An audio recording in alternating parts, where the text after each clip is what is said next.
Okay, so I forgot my question because I'm nervous, but what I wanted to ask you, after hearing you talk, you have a very positive look on life. So I was just kind of wondering where that came from. What happened in your life to shape that? Because not many people are like you and can always rebuke things that are bad and, you know, always look to the good. Well, my mom, I have a really good mom.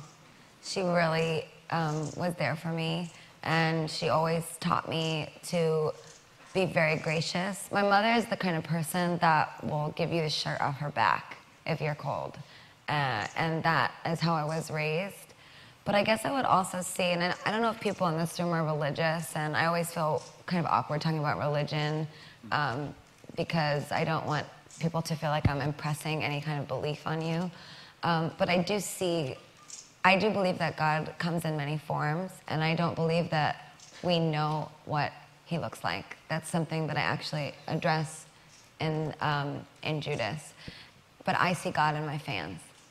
So every night when I look into the audience, I feel like I see this force of beauty and that I don't know. It's just faith. So I see faith in my fans, and that's what keeps me strong as them. As I really, when I go out there, you know, I don't go out after the show and get plastered and do a ton of drugs. And when I go on stage the next day, I can barely sing. You know, I'm very, very disciplined and hardworking, and I am as a blonde woman with tits and ass, very proud of my accomplishments as a musician. And I say that with lots of strength.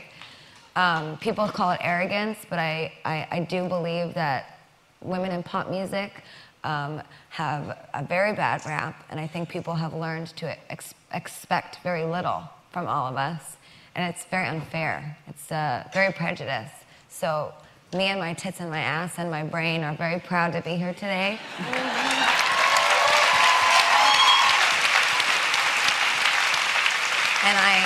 And I truly see God in my fans. They are who I worship, is what I'm trying to say. And I believe what you worship in your life doesn't have to be religion or an institution or a certain kind of God. It's just, you must worship your faith.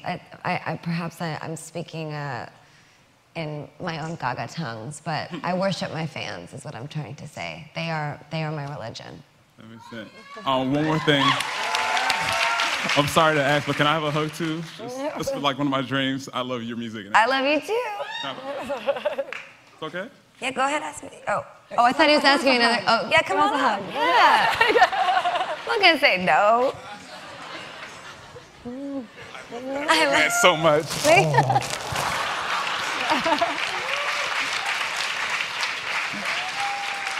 That towel wrapping is giving me like New Jerusalem too. That's nice. So if I'm not mistaken, next Monday, March 28th, is your 25th birthday. Yes. So happy birthday. Thank you. And you can tell. Can I just keep telling people I'm 24?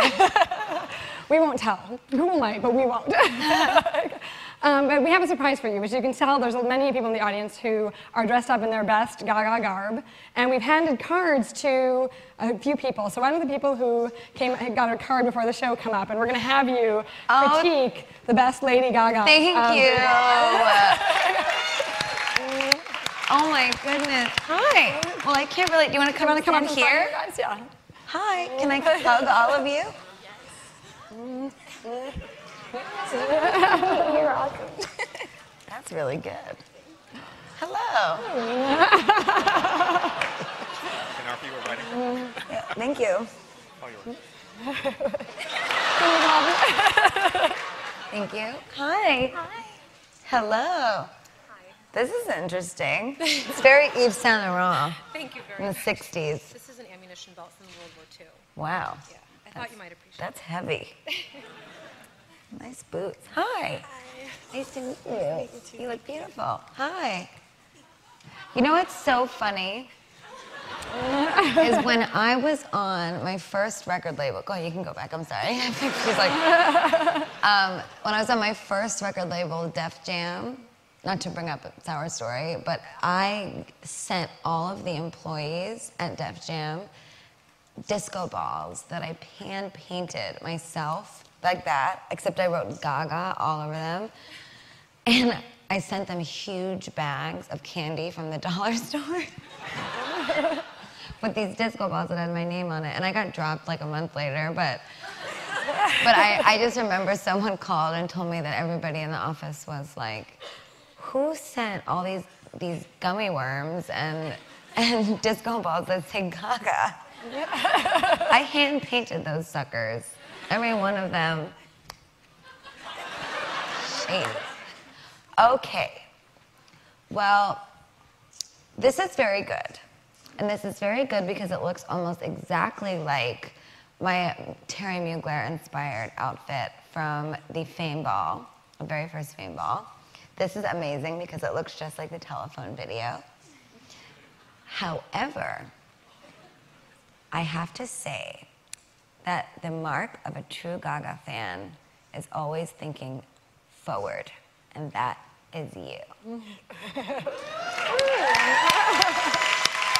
It's very detailed. It's very detailed. The ponytail looks perfect. The shoulder pads on the, you did a nice job with the duct tape.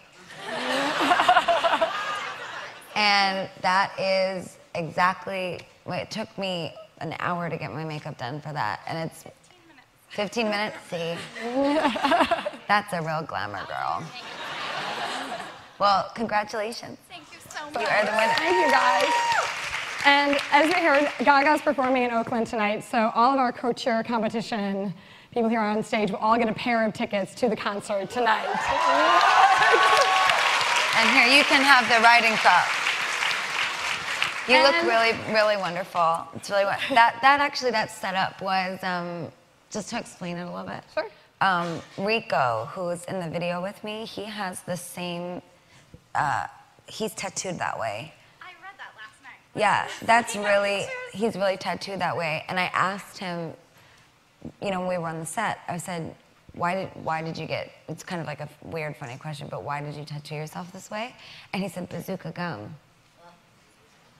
I said, what do you mean bazooka gum? And he said, well, you know how bazooka gum comes with those stick-on tattoos? He said, I really liked them and I loved punk rock when I was a kid, so I just used to listen to punk rock and put bazooka gum tattoos on, so I tattooed my face like this. So that's why we chew bubble gum in the video. But I wanted to tribute Rico because I believe what this look represented to me was that I will not allow society or critics dictate my beauty. I tell you what I believe is beautiful about me. Every person defines their own beauty for themselves. So that's what that makeup represents to me, is that Rico was defining who he is in an artistic way and not relying on society to tell him what makes him valuable.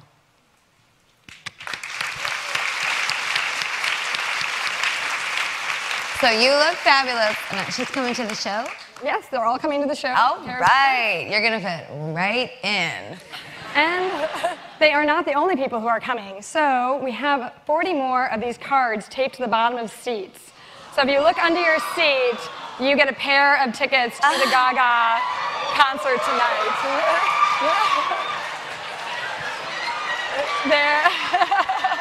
There are instructions on the back as to how to pick up. So cute. And just more and more getting found over here.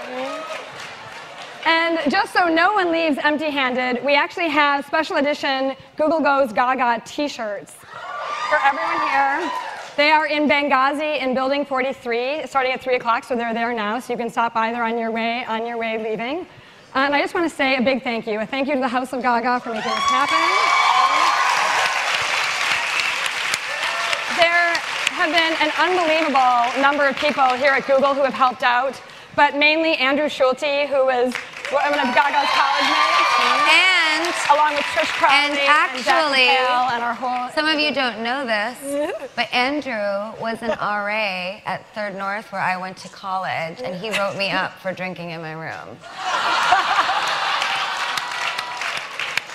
and she came to Google anyway. So, we go way back, Google. And I just want to say a huge thank you to you from all of us and from your fans. Thank you so much for being here today. Thank you.